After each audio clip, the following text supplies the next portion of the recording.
Des moments avec Dieu avaient un temps de réflexion pour chaque jour. 2 mars. Sa miséricorde. Auprès du Seigneur, notre Dieu, la miséricorde et le pardon, car nous avons été rebelles envers lui. Daniel 9e, 9.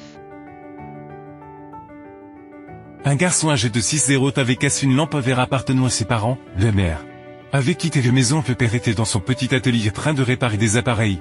Lorsque la lampe est tombée, elle fait un bruit que le père a entendu depuis l'atelier.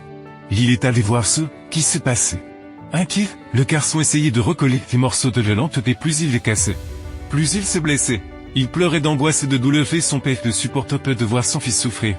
Alain cherchait de la coller et recoller les morceaux de la lampe tombaient au sol. Au cours des jours de notre vie, nous avons brisé le terre d'une belle vie. Nous avons fait du tort à d'autres personnes et nous-mêmes, nous essayons par la suite de réparer les dégâts. Mais il y a toujours des morceaux qui nous piquent et qui aggravent les cicatrices. Chaque action, malhonnête tâche et notre vie et nous avons eu beau essayer de couvrir les tâches. Nous avons toujours eu l'air nul vide. Nous essayons de donner la meilleure image de nous-mêmes. Mais nous savons que nous sommes stockés de nombreux péchés qui n'ont pas été bannis. Et avec une vie imparfaite, il nous est impossible d'aspirer sans très bonne cité de Dieu. Lorsque nous tombons complètement impuissants, souffrant des conséquences de notre conception du péché, lorsque nous nous humilions devant Dieu, affligeant notre être avec une véritable repentance et contrition, lorsque nous lui offrons nos prières ferventes au nom du Christ, nous serons bien accueillis par le Père si nous lui donnons notre vie pleinement et sincèrement.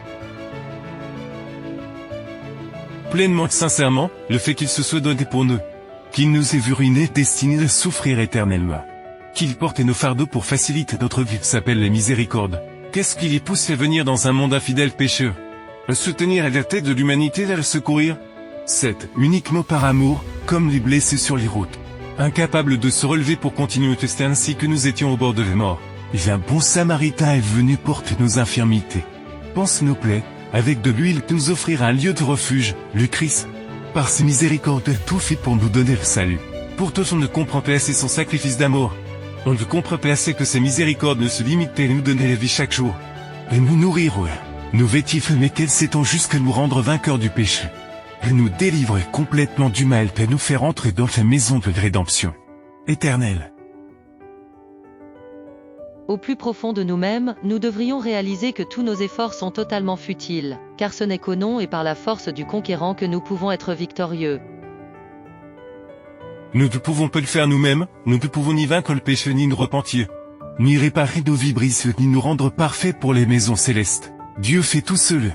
Non pas parce qu'il a une dette envers nous ou parce que nos revendications de des valeurs, mais par miséricorde. Vas-tu céder son amour pour te réconcilier avec lui? Vas-tu laisser sa miséricorde te conduire à la repentance? Vas-tu décider de te donner sans réserve au Seigneur si tu ne te laisses pas sauver? Personne ne pourrait te sauver, répondons plutôt des miséricordes de Dieu. Amen. Merci pour écouter cet audio. Nous vous invitons à partager avec votre. Contactez et visitez le site web. biblewell.com